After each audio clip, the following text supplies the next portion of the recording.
सभी को नमस्ते। आज हमारा विषय है अष्टांग योग। देखते हैं, जैसा मैंने अनुभव किया है मैं आपके सामने अष्टांग योग को बताने की कोशिश करता हूँ।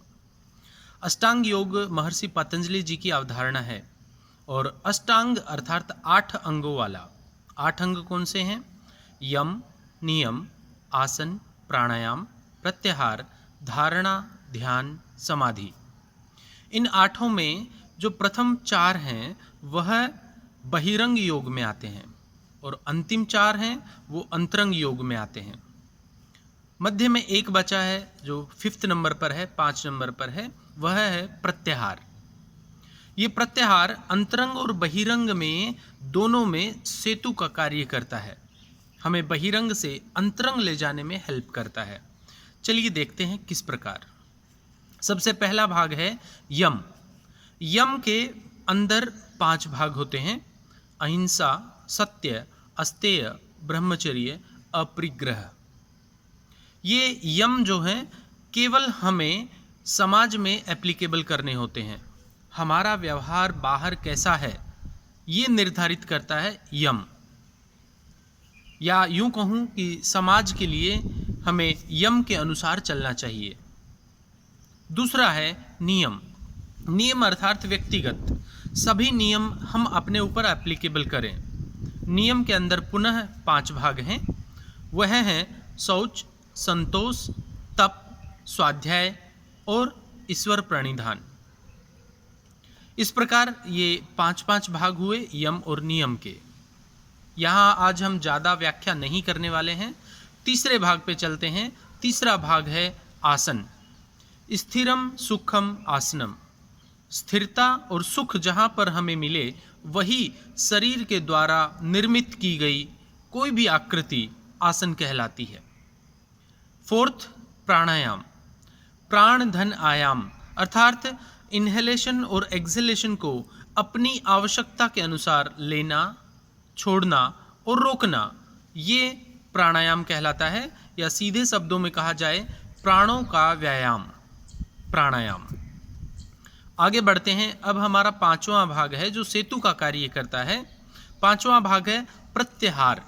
प्रत्याहार से तात्पर्य है कि हम अपनी इंद्रियों को उनके विषयों से हटा दें।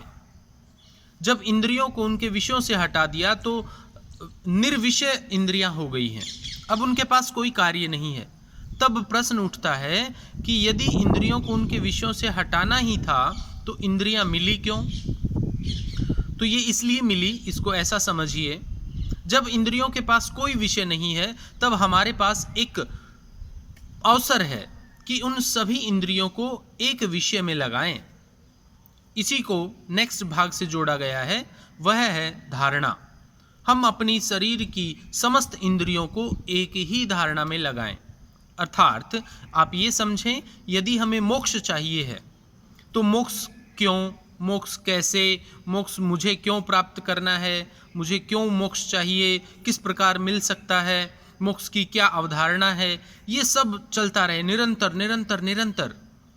सोते जागते, उठते बैठते, खाते पीते, हर समय केवल यही धारणा बनी रहे, मोक्ष प्राप्ति चाहिए, मोक्ष चाहिए, मोक्ष चाहिए। और मोक्ष के बाद जो हमारा नेक्स्ट भाग आता है वह है ध्यान। मोक्ष के नहीं, धारणा के पश्चात जब हमारी सारी इंद्रियां एक ही विषय में लग गई हैं, उसके बाद धारणा को ध्यान में परिवर्तित होने में समय नहीं लगेगा। इतना एकाग्र हो जाएंगे हम एक ही विषय के लिए कि लोग हमें बोलने लगेंगे पागल हो गए। और आपने सुना होगा कि पागल ही जीवन में कुछ अलग हटकर करके जाते हैं। तो पागलपन की इतनी हद बढ़ जाए कि हमें मोक्ष के अलावा कुछ भी दिखाई न दे।